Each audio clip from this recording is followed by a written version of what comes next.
We are done. We are done with the cottage cheese discourse. Instead, we are going to get into the why I don't call myself a Democrat discourse, because holy fucking shit, this is something that I find incredibly unethical. This is why I don't align myself with a political party. I don't. Let's go ahead and take a look at the fan art section, and then we got to talk about this. So, first one we have here is from Bonbon Berry. Said, be ready. Still very much a work in progress. I'm just doing this as a fun side project, so it's not my main priority. Apparently, Bonbon is working on a Chibi Suris. This would make the second Chibi Suris model that has been made and sent my way. The first one by Salem and the second one by Bonbon, which, I mean, they're both official channel artists. I'm not surprised. Thank you very much, Bonbon. The next one we have is from Sky Lily, and it's colored. I really like how it came out. I made it colorful. It is the cat banana Suris that was made before.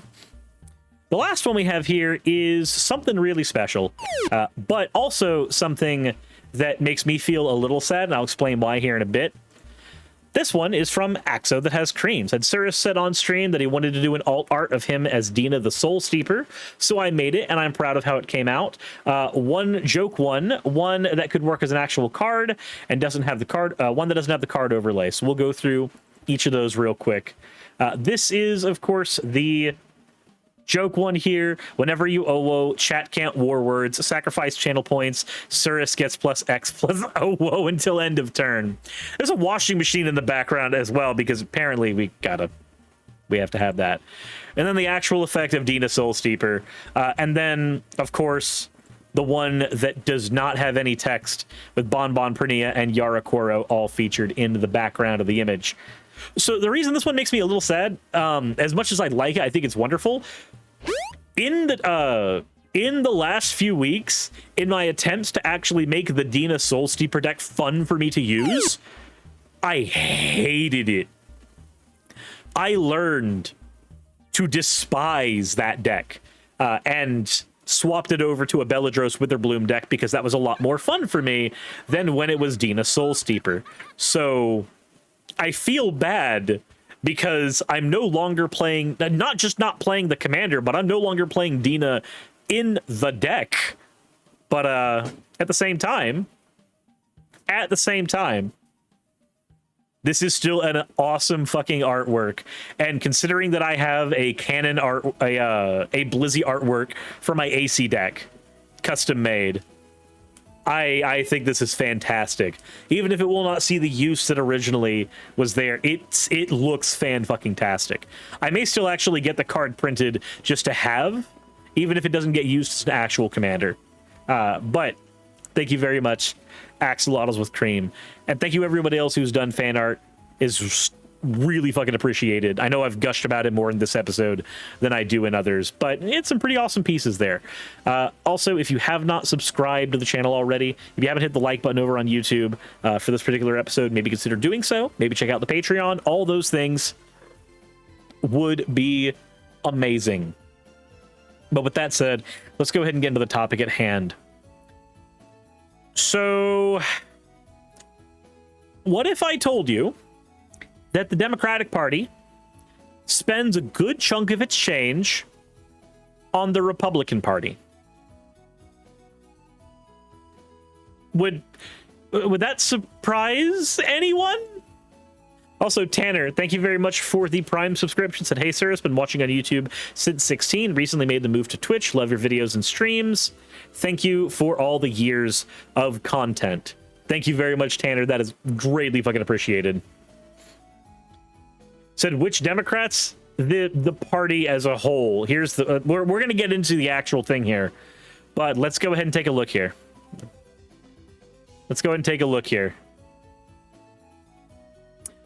Political groups and nonprofits aligned with the Democratic Party have spent nearly $44 million on advertising campaigns.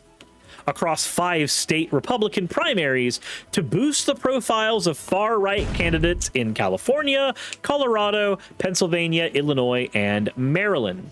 Democrats' strategy is rooted in the belief that these candidates, many of whom spread unfounded claims that the 2020 presidential race was stolen from former President Donald Trump, will be easier to defeat in the general election. Democrat spending has helped secure Republican nominations for candidates in Illinois and Pennsylvania. So the strategy has worked for getting those extremists in there.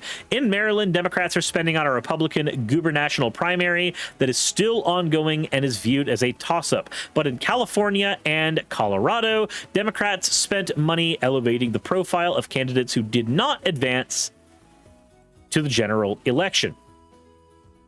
In Illinois, Democratic incumbent Governor J.B. Pritzker and the Democratic Governors Association dropped $35 million on ads to influence Illinois' Republican gubernatorial primary. More than any office is believed to have ever spent to meddle in another party's primary, putting Illinois' gubernatorial race on track to be the most expensive non-presidential election in United States history. Ads purchased by Pritzker allies attacked the more moderate Mayor Richard Irvin in the Republican primary and drew attention to the more far-right candidate, State Senator Darren Bailey. Pritzker's ad buy for the primaries was more than triple what Bailey had raised for his own campaign. So what is this saying so far? How can we synthesize this down and make this make a lick of sense? Well, basically, the strategy is this. It's easier to run on a campaign of at least I'm not that extreme other guy than to run on a campaign about your own personal merits. Colubidia says Dems sabotaged Bernie's campaign. What else can we expect from them? Yeah. Like, think about it. I'm not a big Joe Biden fan. I'm not. My vote for Joe Biden was literally, I did not want a fascist in the government again, so I wanted to vote the previous person out and bring somebody who was a little less of a problem in. The strategy of having an extremist in the Republican primary, win the Republican primary and go to the general election, and then just running your entire campaign about you not being an extremist? There's a problem with that. And the problem with that is that you end up shifting your Overton window further and further to the right. While your party may actually start winning more elections, even if it works, the Overton window, the rhetoric that is considered acceptable, that is considered the norm in political conversation, will slowly shift more to the right as you continue to utilize this strategy. Where eventually, people who were considered moderate Republicans will just be left alienated and only have the Democratic Party to go to. And I don't want moderate Republicans in the Democratic Party, because I don't want the Democrats shifting further right at the fuck all. I don't. The Democrats, instead of catering to their actual base, instead of catering to people who are more associated on the left, they would rather, and you're right, Orange Man, this is exactly what's happening, they would rather threaten them. Oh, you better vote me in, or you're gonna get that lunatic on the pulpit. You're going to get that lunatic in office if you don't vote me in. So instead of trying to put forward an actually strong candidate who is better and whose ideas are better and policies are better than the Republican candidate, these Democrats are instead putting forward any candidate. Most likely a candidate who will always toe the party line and not try to push things further to the left, on the merits that there might be another Marjorie Taylor Greene in the office. And in fact, actually, I have evidence of this working. Not working, but certainly being the platform So I personally went to a meet and greet type party for Marcus Flowers. Marcus Flowers is the person who won the Democratic primary here in Georgia for the House seat against Marjorie Taylor Greene in District 14. Now, when I went there, do you want to know how much I heard about public policy? Not a whole lot. Now, we did have a conversation with him, me and Raz, personally, about, for me, it was how he felt about unions, and for Raz, it was how he felt about trans issues. And I would say we both actually liked the responses we got in person, but the public conversation, the conversation that was had for everybody in the room, most of it was just juxtaposing himself to Marjorie Taylor Greene. Now, say what you will about that strategy. It's a strategy that can make other Republicans vote for you, but in Marjorie's case, I don't think she was a person funded by the Democrats. Marjorie won her primary because that's who she got put up, and when in the general election, her opponent left Georgia, leaving her the seat by default. Situations like Trump, situations like Marjorie, where we happen to have an extremist that needs to be stopped from controlling power, is one thing. But actively gambling on the extremist getting all of that power in the first place so that you can threaten your voter base with the possibility that they might get a fascist or a Nazi or any type of crazy anti-Semitic racist in that seat.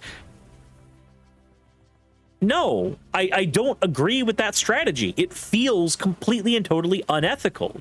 It feels like a risk. You are gambling with people's lives. You are gambling with their livelihoods. And most importantly, you are taking the dollars that were sent to your campaigns from voters, and instead of funneling them into your own political strategies, you are funneling them into your enemies, into people who are the enemies of those voters. It's the equivalent of giving your money to a homeless shelter that shelters LGBTQ people, and then they give that money to another organization that oppresses LGBTQ people so that they can then go and request more funding than they got from your donation from the government to expand themselves, because that other hateful organization they sent that money to is making lives harder for trans and gay youth. How do you feel when your money is going to an organization actively oppressing you? And Salem's got it right in the chat. In the best case scenario, this is unethical. In the worst case scenario, this ruins people's lives, because you get one of those politicians you know is an extremist, you recognize is an extremist. You get that person and you make them the actual nominee.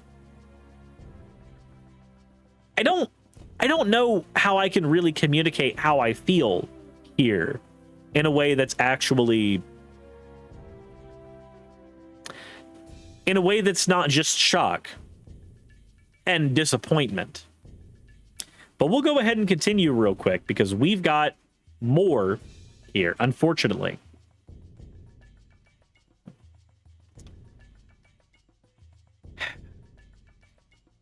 Ads purchased by the Pritzker allies attacked the more mundane Aura Mayor Richard Irvin in the Republican primary and drew attention to the more far-right candidate. Bailey, who was endorsed by Trump, rose to prominence in Illinois politics when he co-sponsored a bill that proposed allowing rural Illinois to separate from Chicago and form a new Illinois state. After 2019 state legislation session over a bill guaranteeing Illinois residents abortion rights, which Bailey vehemently opposed, he criticized fellow lawmakers for having the gall to bring up separation of church and state. Painted on the door of his campaign bus is the Bible verse Ephesians 6:10 through 19, which calls for followers to wear God's armor in a battlefield against evil rulers. Bailey won the nomination with 55.2% of the vote. Although Irvin is leading Bailey in polls as late as May, he came in second with only 18.6% of the vote. Since winning the nomination, Bailey is a staunch gun rights activist and has mostly found himself embroiled in controversy after he stated, "Let's move on," in a Facebook live stream hours after the Highland Park shooting. In Pennsylvania's race for governor, Democratic gubernatorial candidate and state attorney general Josh Shapiro dropped $840,000 on TV ads highlighting the stances of Republican gubernatorial candidate and state senator Doug Maestrano, more than double what Maestrano spent on his own ad buys. We talked about Maestrano when he went on an anti-Semitic rant against Ben Shapiro for being a Jew and not properly repenting for the sins of being Jewish, apparently, because apparently that was a bad thing, I guess, according to him. $840,000 being spent on somebody who publicly identifies with several things that could be considered, at the very least, Nazi adjacent. Why? This is why politics is dirty fucking business. None of this is fucking ethical. Shapiro's ads call Maestrano, whose campaign bussed rally-goers to the Capitol the day of the January 6th riots, has been subpoenaed by the January 6th committee, one of Trump's strongest supporters, and highlights his belief that the 2020 presidential election was stolen. Maestrano said, "I'm going to have to send him a thank you card." He told that to a local news outlet after seeing his ads. Maestrano won his primary with 43.8% of the vote, beating out the more moderate second place vote getter, U.S. former Representative Lou Barletta, by more than 23 percentage points. Maestrano, if elected in November, would have the power to appoint Pennsylvania's next Secretary of State, a crucial office that would oversee how Pennsylvania's federal elections are managed and certified. For weeks before the primary election, both public and private polling indicated that Maestrano was poised to become the Republican nominee. Will Simmons, a spokesperson for the Shapiro campaign, told Open Secrets, "The contrast in this race could not be more clear, and that's why our campaign was prepared to start the general election early to make sure Pennsylvanians knew his real record." Trump, who won Pennsylvania in 2016's presidential election and lost the state by only 1 percentage point, endorsed Maestrano's run for governor. So at least here it's a little bit different. There's a little more nuance here, because as opposed to donating money to their campaign, they're running ads about his views, which is at least better than pumping $35 million into a random fucking candidate. Democratic efforts prove unsuccessful in California and Colorado, though. In California and Colorado, Democrats spent millions of dollars in several Republican primaries in order to try to elevate more radical right-wing candidates. In these instances, though, their efforts did not succeed. In California's 22nd congressional district, a toss-up district in the Central Valley, Democrats spent over $110,000 on political ads to elevate election denier Chris Matthews over his opponent David Villado, one of the few Republicans who voted to impeach Trump in January. Dave Villado claims he's Republican, yet Dave Villado voted to impeach Trump, states the narrator in the ad placed by the House Majority PAC, a super PAC aligned with House Democratic leadership and House Speaker Nancy Pelosi. So we've never communicated with Pelosi-linked super PAC and had no involvement in their campaign against Congressman Villado, Matthews told Open Secrets by email. Despite House Majority PAC's efforts, Villado won 25.6% of the vote in the June 8 primaries, and Matthews only got 23% of the vote. Villado will go on to face the Democratic nominee, State Assembly member Rudy Salas, in November. So even though the money was pumped into the extremist candidate, they still lost. This is a strategy that is always a gamble. It does not always work.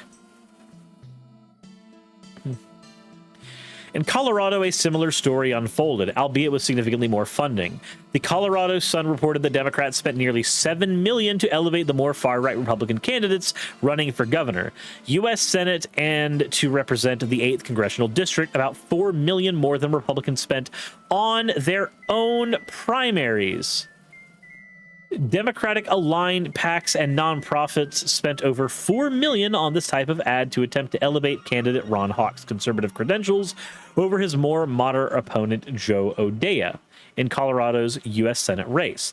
Hanks previously voiced his belief that the 2020 election was stolen. Of course, we already know all that shit. In the state's gubernatorial primary, Democratic-aligned PAC Colorado, Information Network, and liberal nonprofit Progress Now dropped almost $2 million to bolster the profile of former Parker Mayor Greg Lopez over his opponent Heidi Ganahl.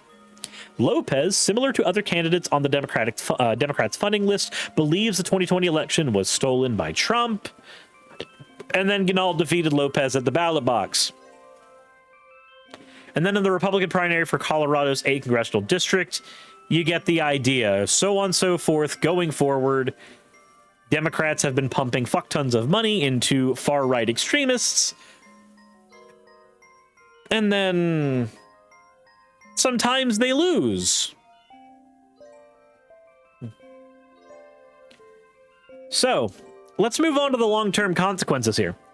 Funding more radical Republican candidates the Democrats think will be easier competition in the general election is not a new strategy. Former Senator Claire McDassel, who served in the Senate from 2007 to 2019, used this strategy with success in her bid for re-election in 2012. In the last 2 weeks of her campaign, McCaskill spent $1.7 million on ads that boosted radical Tea Party candidate Dodd Akin in his primary election, more than Akin had spent on his own candidacy the entire campaign. The gamble paid off. Akin won the Republican nomination and then lost the general to McCaskill. Despite her victory, McCaskill warns that Democrats' attempts to recreate her success should be approached with caution. They said there's certainly risks, and it's certainly different today than it was a decade ago. When Todd Akin said that I was expecting when Todd Akin said what I expected him to say, something that was off the wall in the general election, unlike today, the Republican leadership all came together and rejected him. I'm not sure you could count on Republican leaders to stand up and reject a candidate that said things that were abhorrent to most voters. This is where we get into the idea of the death of a euphemism. The idea that once upon a time you had to use very strategic language to say that you were being against, say, immigrants, as an example.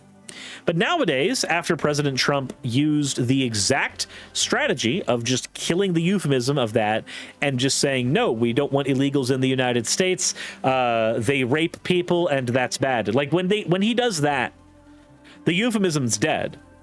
The need for the coded language just disappears. Because you're not using coded language anymore.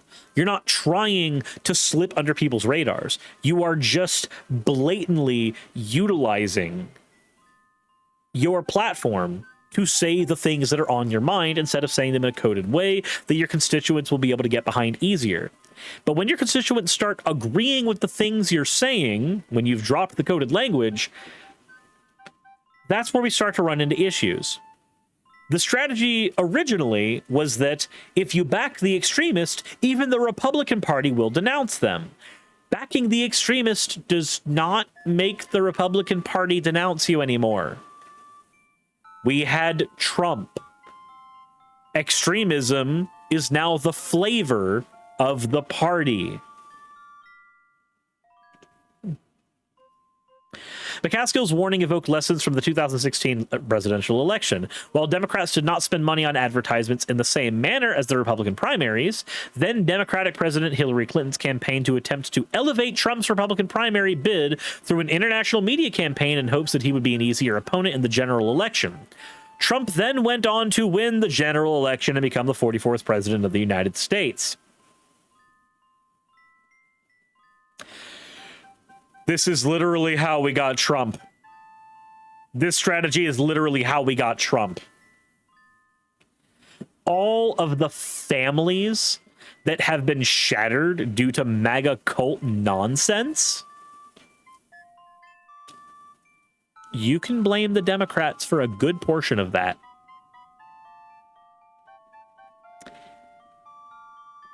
And that fucking sucks.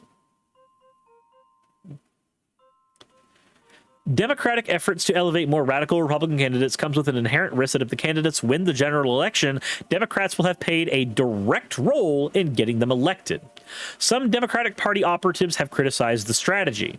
I think it's very dangerous and potentially very risky to elevate someone who is hostile to democracy. Either this is a crisis moment or it isn't, and if it is, you don't play cute in a crisis.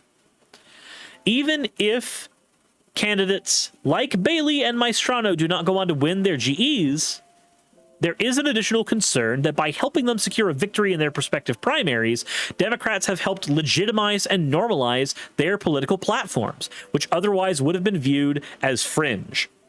As Thomas DeVore, the Republican nominee for Illinois' Attorney General race and an ally of gubernatorial nominee Bailey, told the New York Times, whether or not Darren and I win the general election, if we can at least get control within our own party, I think the long term we will have an opportunity to be successful.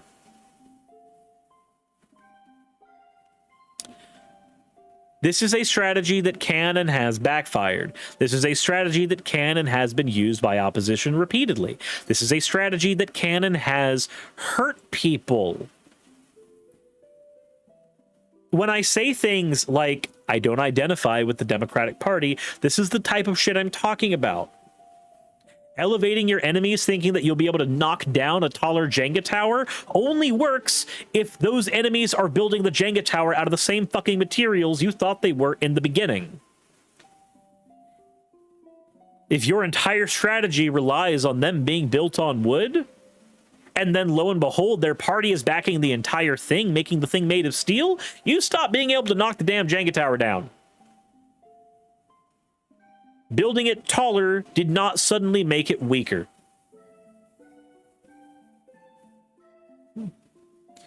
And as I said, there are other side effects to this.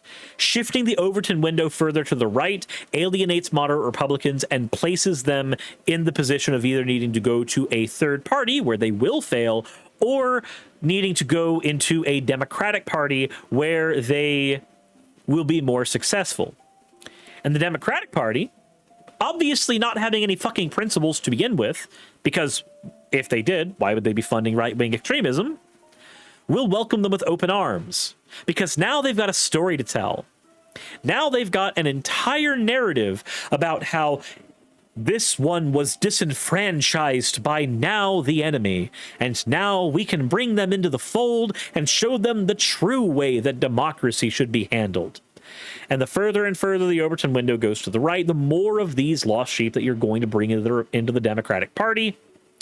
And while I am an advocate for big tent partyism, I am not an advocate for sleeping with fucking wolves.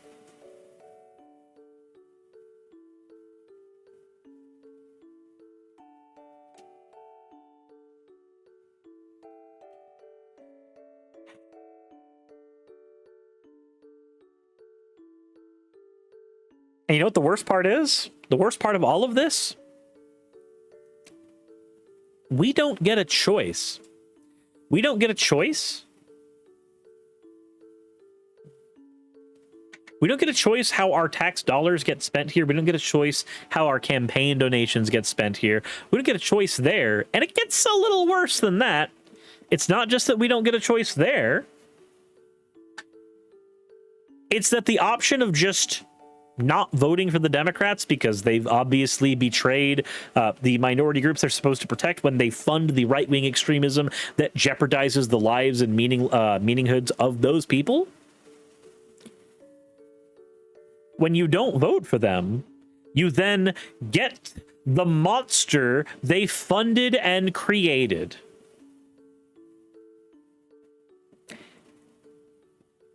It's holding voters hostage. And we don't really get a choice. I hate to sound gloom and doom, but realistically, there's not a whole lot we can do about that. I mean, we can hold them accountable. We can shout from the top of our lungs that we don't like this, but all it's going to do likely is just make the money go more underground.